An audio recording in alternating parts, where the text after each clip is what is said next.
Flat on the left side of the ball. Morikawa, 143 at 3. Try and take dead aim at that flag all the way in the back, and he's only one of the very few that's been able to do it. Such a tough flag there, and great shot. Yeah, so the fade here works. That flag's all the way in that back left corner over here. He cut it away from it towards the center of the green. Nice, dude. Right in the first cut. Good one. Let's hear Frank from an excellent opening round, 67. It's a Morikawa type round. Put himself in position so often. Here he is at par 5. And look at the place where he missed it to. Short right. Bird missed a short one at the...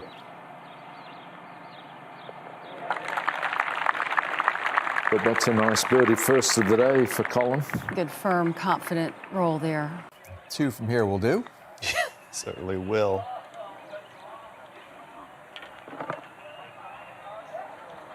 Here it comes. Pretty well worked out the pace. Yeah, there's nothing wrong with that. Inside 6 feet will be just fine. 6 or 7 feet from 90. Coming off the first birdie of the round back at 5. Morikawa picks up par here. Looks like he's rocking some new Adidas. Some different Adidas. It looks like they've made a little bit of a kind of a classic look. From the thick cut of grass at 7. Yeah, that's about as well as you could. Exemptions, and got an exemption in the PGA as well. Birdie putt for Morikawa. They're pouring them in everywhere. It's the next best position. Goes back to what you're talking about, the 15th club. To use it often here, and you're forced to. A very narrow green at the par 3. And distance control. We talk about that with Scottie Scheffler. You can do the same with Collin Morikawa. Great shot. Morikawa right on the cut line at 9.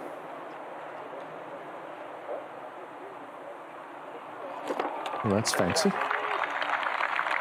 Man, he's really dialed in, isn't he? But early this week, a flag that you can just start it at and cut it towards the center of the green. Another abbreviated follow-through. Excellent shot. Here at 10 coming at you. Greens are pure this week, aren't they? 13 on the stem. Unbelievable. All right, Morikawa, after getting lucky, that ball not spinning back in the water. It's gone back to that blade-style putter, went away from it, used the mallet for a few weeks, and obviously could not get comfortable with the sight lines, and back to that blade style. Loves to move the ball left to right. And land something just beyond it, left of it, use the contours.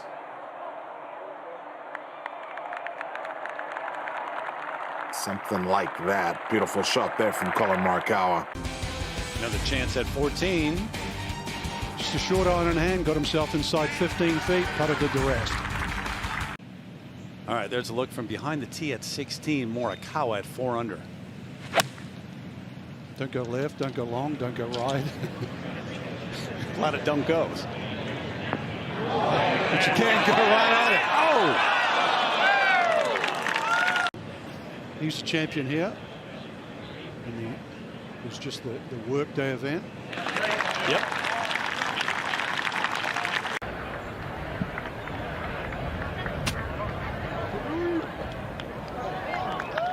Really good, isn't it? Well done. Really well done.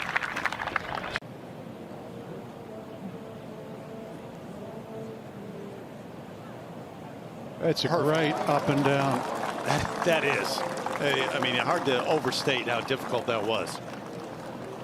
The up and down, that one, number 18. What was the degree of difficulty on that? Yeah, honestly, I told Jaws we're going to be happy with 8 feet. You know, it's kind of this rough that's really sticky. You can end up sliding right underneath it. And, you know, trust me, I made enough doubles at the PGA Championship to tell myself, get out of here with bogey at worst, and hit a great shot and made a great putt. Your record on this golf course is phenomenal. You finished runner-up twice at Jack's tournament. You won the charity event during the pandemic. Why does it fit your game so well? Just a course, before I even played it, I showed up and I just had a good feeling about this area, about this golf course. Love everything about it.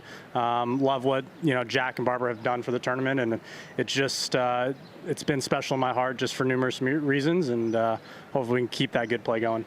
When you look, you said yesterday you were on the range when Barbara Nicholas was being honored. You heard some stories. How special was that? It's amazing what they've done for the game.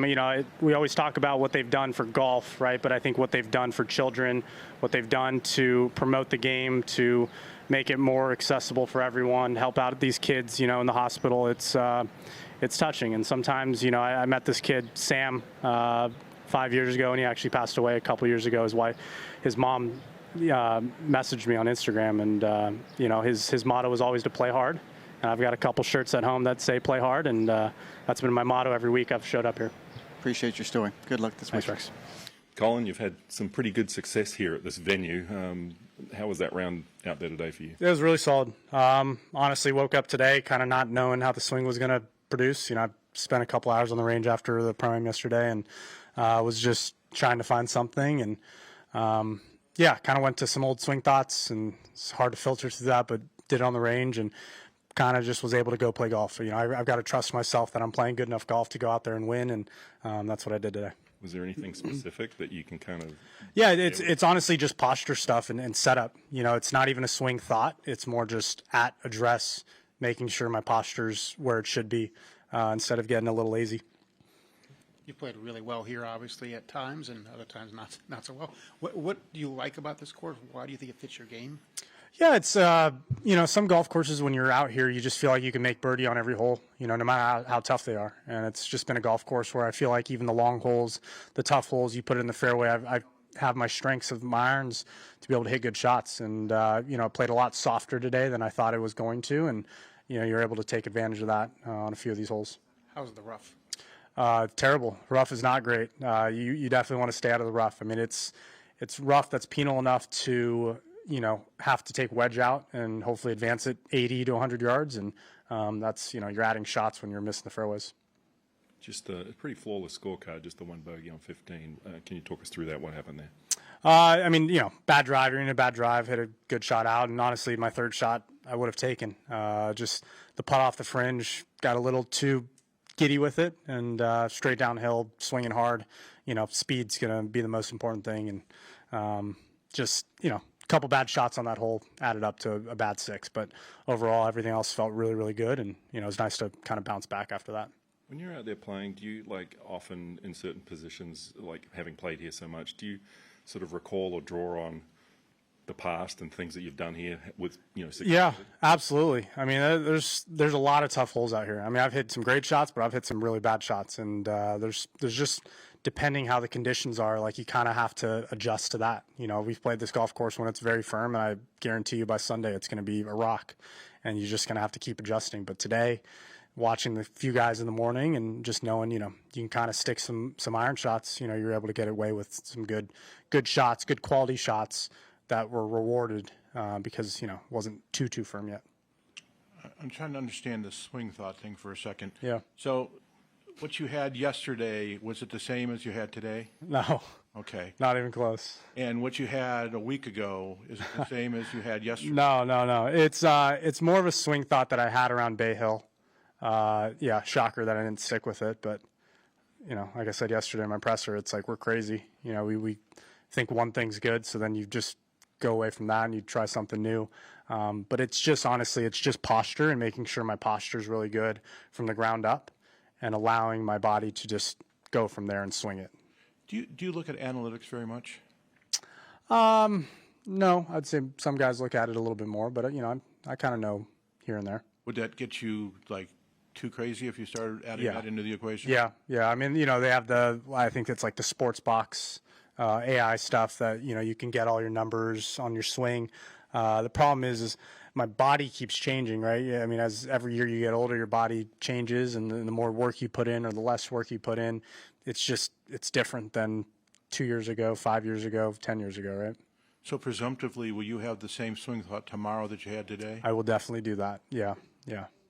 All right. Anytime you transition to another caddy, that's an adjustment. How's that adjustment been for you? Yeah, it's been great. You know, it's we're both putting in more work because we're both trying to learn how each other, you know, kind of fits in what equation for when we're hitting these shots. But I think we're doing a really good job of just talking through things when I need it, and we're keeping a great attitude out there, which for me is huge right now.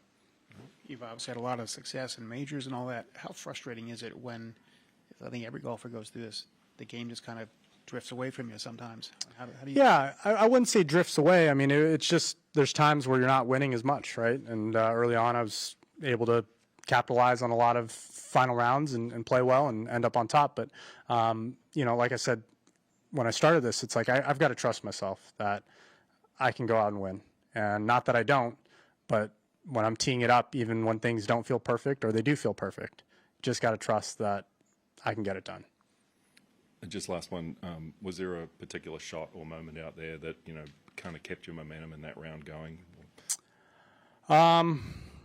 Let's see. Well, I think it started around 6, making the good 2-putt from the front of the green, 7 made a great up and down, and then 8 hitting it to, you know, 5 feet. That was kind of the stretch that, you know, I felt like I gave one away on 3, missing a short putt. You know, could have been a couple more under, but it's, you know, those are the ones that added up, and you make the turn at 3 under. It's like I'm taking that every day. Perfect. Thanks, Collin. Yeah. Thanks, guys.